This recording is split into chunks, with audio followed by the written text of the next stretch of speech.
Welcome to this guided meditation practice. This is the Attentive Mind. My name is Nathan, and I'll be guiding you through this meditation practice today.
Become aware of this moment.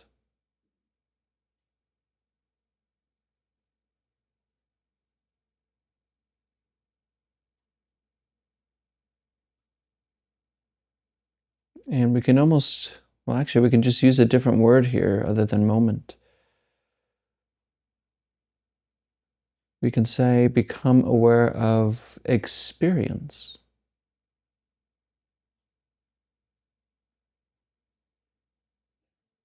Come back to the senses.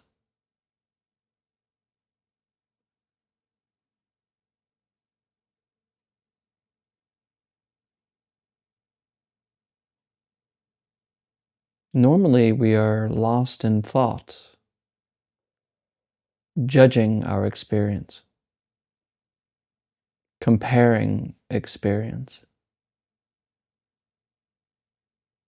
having opinions about our experience. But see if you can just experience right here without judgment,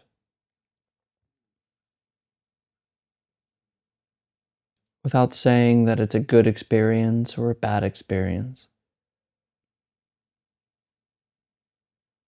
Just this.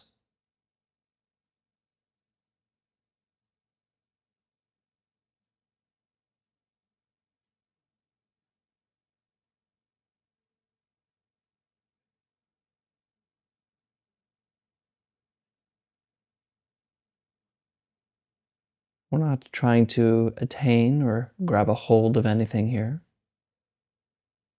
We're just noticing what experiencing is like.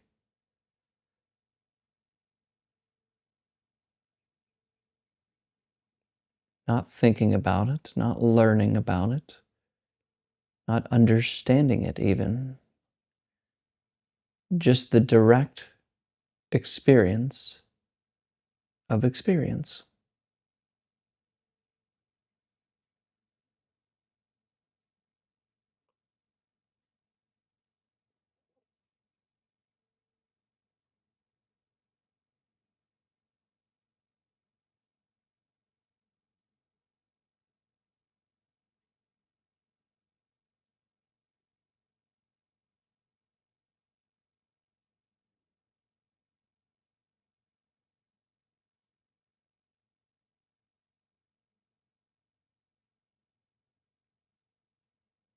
And you may find it hard to do this because thoughts keep coming up and distracting you.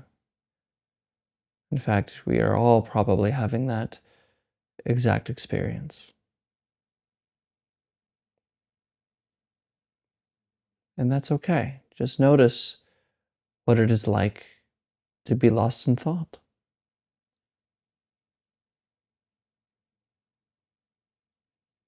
Let it all happen just as it wants to.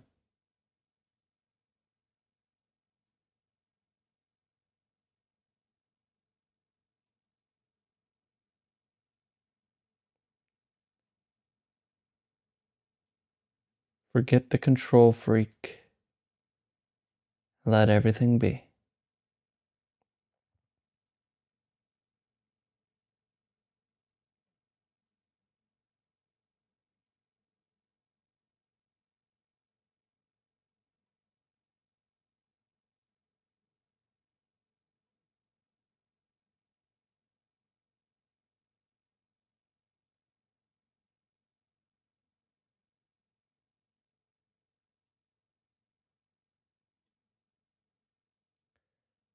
Let your ears hear what they want to. Don't get involved.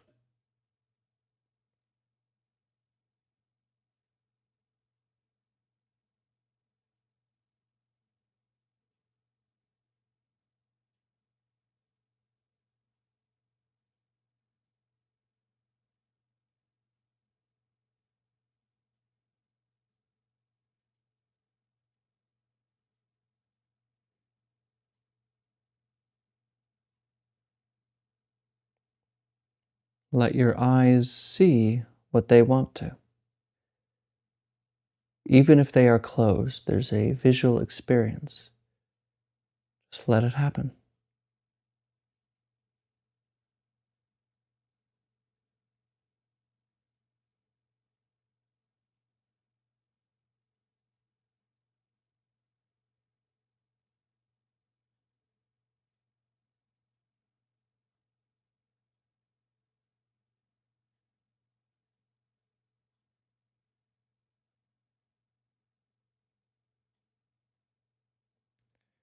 And let your nose smell what it wants to. Again, just let it all happen.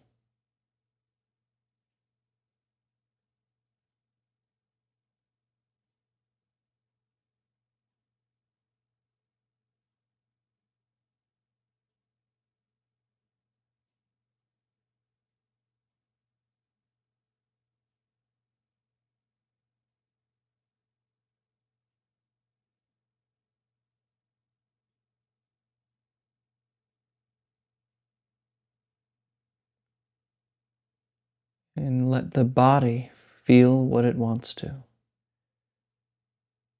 Every emotion, every sensation, let it happen.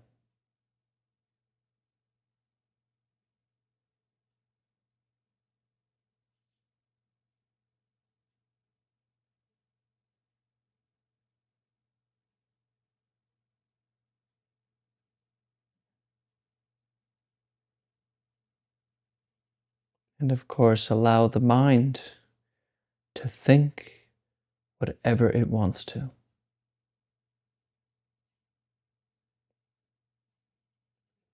You are right here as experience itself.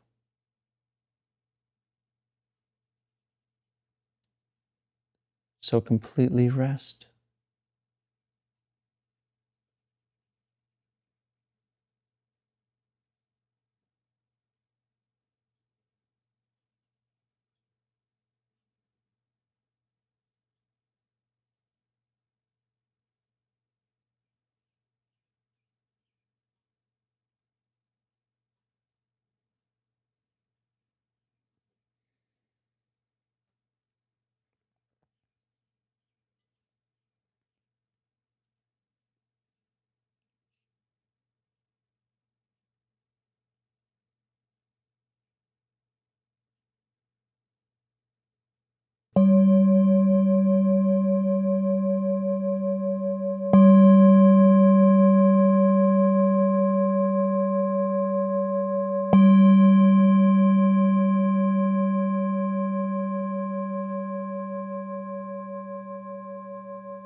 Last time we talked about, well, I guess I talked about, um, our conditioning and how difficult it can be to, I guess you can say, make progress in meditation because we've been learning how to just do the way we've been conditioned. We've been trained in the way of being lost in thought our whole lives. And so when we sit down to actually practice and try to leave thinking alone, of course, it's okay for that to be difficult or to be feel unnatural in the beginning. And there's a lot of that stuff that comes up with our conditioning. A lot of the ways we approach our life even is just based on how we learned to do things. For instance, we've learned that learning is how we do things. And it's true, you know. You want to learn anything, piano, science, whatever, you got to learn it. Everything you do is this learning activity, and you're put into school for at least how long? 18 years? No, 13 years, 12 years, something like that. But you're put into school for a long time. And what are we learning in school? We learn how to tackle problems, how to solve situations, how to understand a concept. And um, and we only kind of almost accidentally figure out how to learn in other ways, such as learning in sports. You know, you can study the sport, but you learn by actually doing it. And we become better at that just raw experience of doing it. And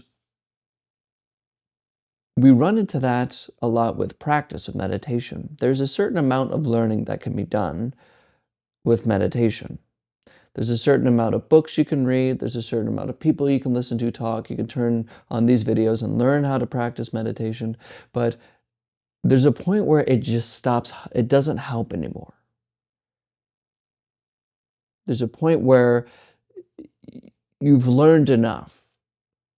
And honestly, with meditation, that happens very early on. But a lot of us, especially including myself, continue to try to learn more and more and more and more and more, which, you know, all these different types of meditations, all these different traditions, all these different teachers, all these different things going on, rather than sitting and doing the practice.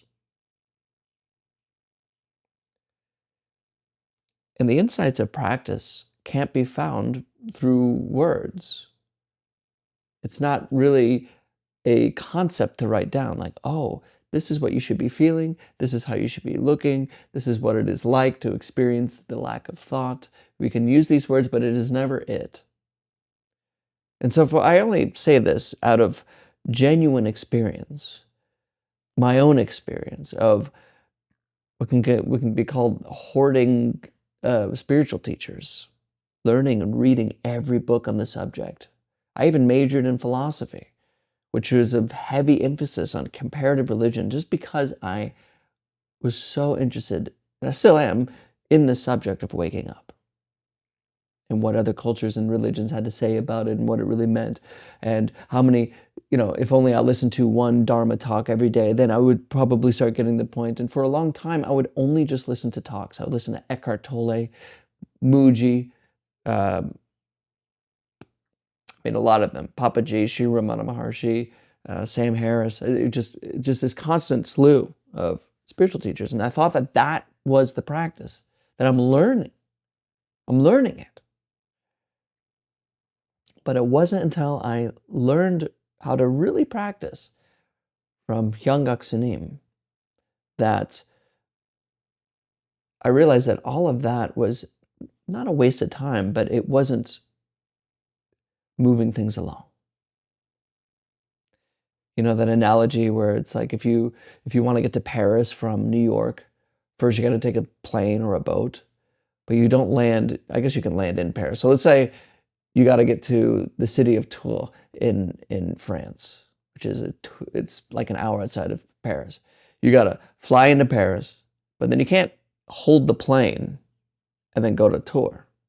You got to get a car and take the car. And then when you get to the city of Tours, you don't just carry the car around. You don't just stay in the car. You got to get out of the car and get to the hotel. You got to use your feet. So there's just different modes of transportation that are needed at different parts of the journey to get you to your destination, which I don't like the analogy too much because there's never like a destination with meditation, of course. But there's a point where learning doesn't get us there anymore.